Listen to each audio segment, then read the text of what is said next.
Okay, it's Electric Adventures. I'm just starting work on this Null Modem cable for the terminal project. Now what I've done is I'm using an 8-core cable.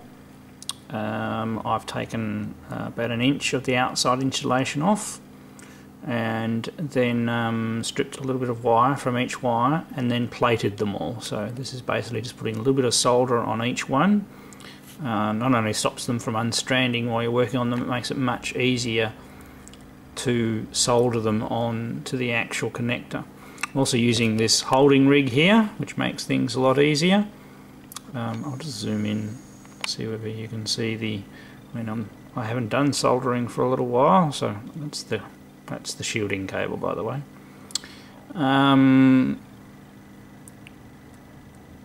So I'm showing you this end, not the other end, because that was my warm-up.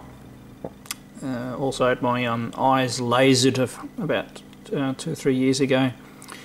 I'm getting a bit older, so probably need some glasses, I reckon, for doing fine work.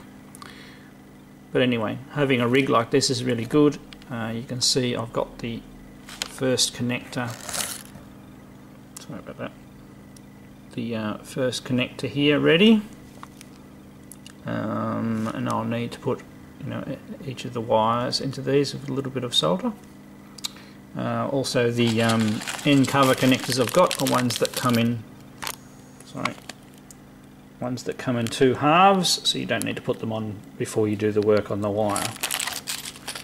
There's the 25 pin connector there, and the appropriate housing as well. I'm making the cable reasonable length as well. So what I'll do, I will solder on one end, or maybe both ends, and then we'll have a look at my work afterwards.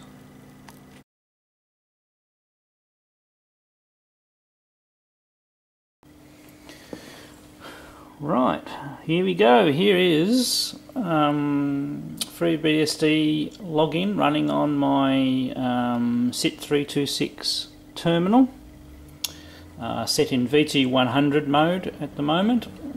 This terminal, I'm lucky enough that it can actually be put in a number of different modes, so emulate different ones.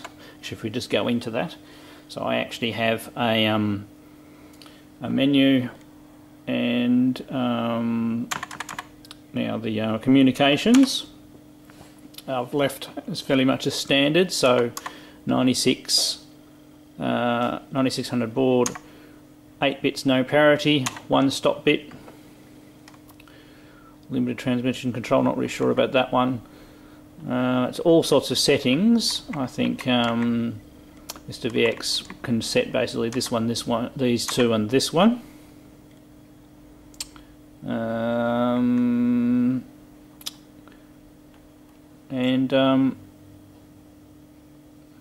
Where's the do?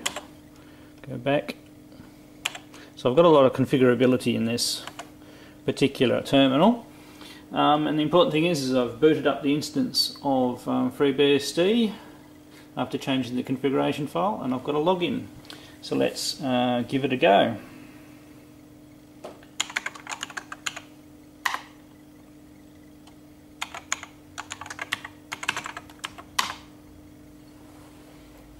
And there we go, I'm logged in.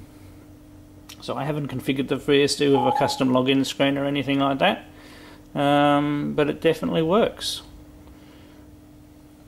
Alright, what I'll do, I'll just I'll show you the configuration file that was used for this.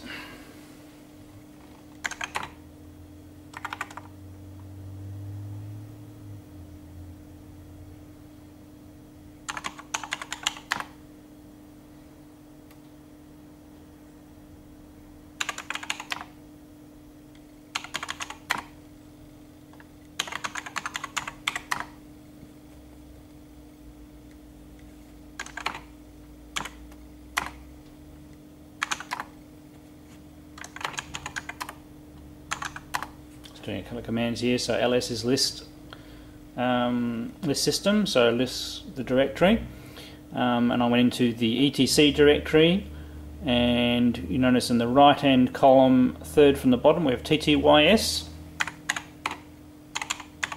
So I'll just use VI, which is the default editor in Unix.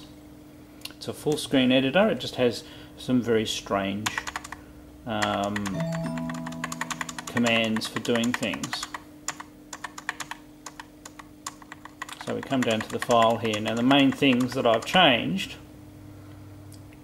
is, so COM port 1, which is the physical port in my computer over here, is TTYU0. It's using the profile standard 9600. The terminal type is VT100, and I've turned it on, and secure, which means it allows the root login.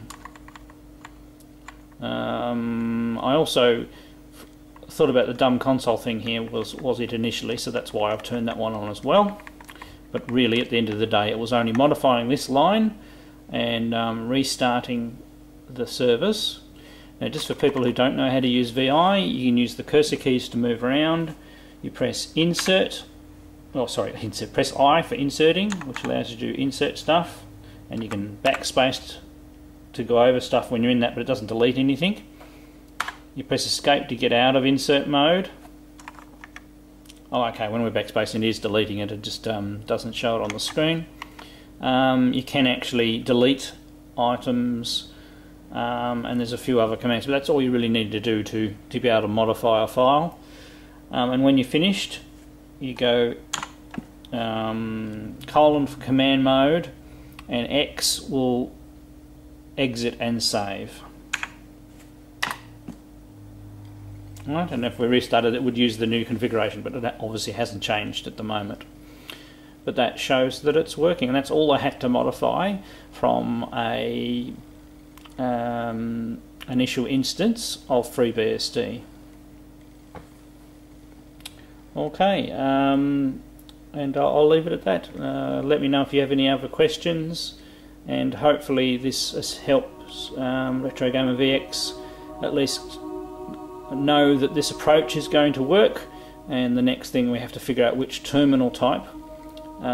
His old terminal is, we think it's a VT52, I think it is, or VT50, but we can just give that a try.